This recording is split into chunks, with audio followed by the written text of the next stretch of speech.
Good day, All Boogie. Hope you're all well. My name is Louis Lawrence, and I'm part of the All Boogie technical team. And this is the first video of a series of short videos to help you set up your All Boogie store. So let's get to it. The very first step you need to take is to visit allboogie.co.uk/my-account. This will take you to the first screen of the setup process. So as you can see, there are two parts to this screen here. The section on the left is for when you've already registered, and the section on the right is the part of the screen that we are interested most in this video here. So starting on the right hand side, the most important thing to do is to ensure that you click I am a seller here. If you were signing up as a customer, you'd leave it as it was, but we're interested in this bit here. So if you click I am a seller, the form will expand and you'll see all of the fields that you need to fill in to get started. So we're going to first start with your email address. So here you just put in your email address that you've got access to, and move on to the next box. So sally.smith586@yahoo.com. This is the example email that I'll be using to guide you through the process. The second box is password. So you need to put in here a memorable password. Now, as you start typing, it's gonna give you some information here. We at All Boogie need to ensure that your stores are held very secure. So you need to make sure it's what we call a secure password. Like I said, as you start typing, it will prompt you to either make it stronger or to let you know that it is strong enough.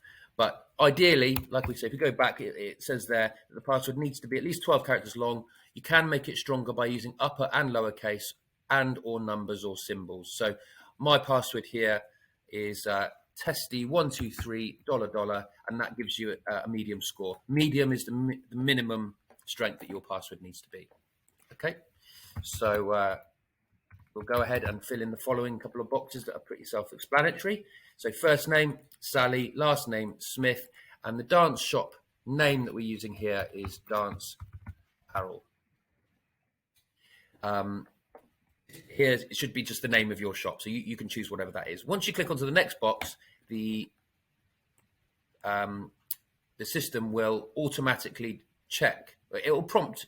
It'll give you an example of something that you can use as your URL, which is this is another word for web address. So once your store's set up, your web address to your store will be this bit of code or this line of text here. Like I said, it will autofill based on what you've put in the shop name, and then it will check to see if it's available. If it is available, it will pop up available in the top right there, and this will eventually become your URL or web address that you will share for people to come to your website. The next two boxes, you'll notice there aren't any red stars. This is because they're not. You don't have to fill these in. They're not obligatory to fill them in. Some people, you might not have a limited company, for example, so therefore you might not have a registration number or a VAT number. But for argument's sake, I'm just going to say that the company that we're putting in does have a limited company registered, and that registered number is 1234678. I'm going to also say, just for argument's sake, that our VAT number is 1234678. But like I said, these three, they're not compulsory. That was the word I was trying to think of earlier on, to fill in. So fill them in if you've got them. Then we'll come on to phone number, which I will put in an example one. Sorry, people, but you're not having my real phone number. There we go. That's the right number, I think, of numbers. And then we move on.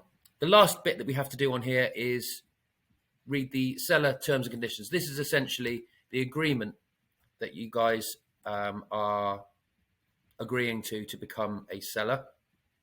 Do click on that button, read through the agreement. It does have all the information in there that you need to know. And once you've read that and are happy with those, come back to your registration page here and tick to say that you've agreed it. Once you've done that, the last thing you need to do is hit the register button, and what will happen is an email will be sent to you, which basically starts your registration process. this is the end of the first video. Please don't forget to like and subscribe on the YouTube channel so that you get updated if there are any new tutorials or any new content that comes out. And please move on to the next video to watch and learn about the next step in the process. Thank you.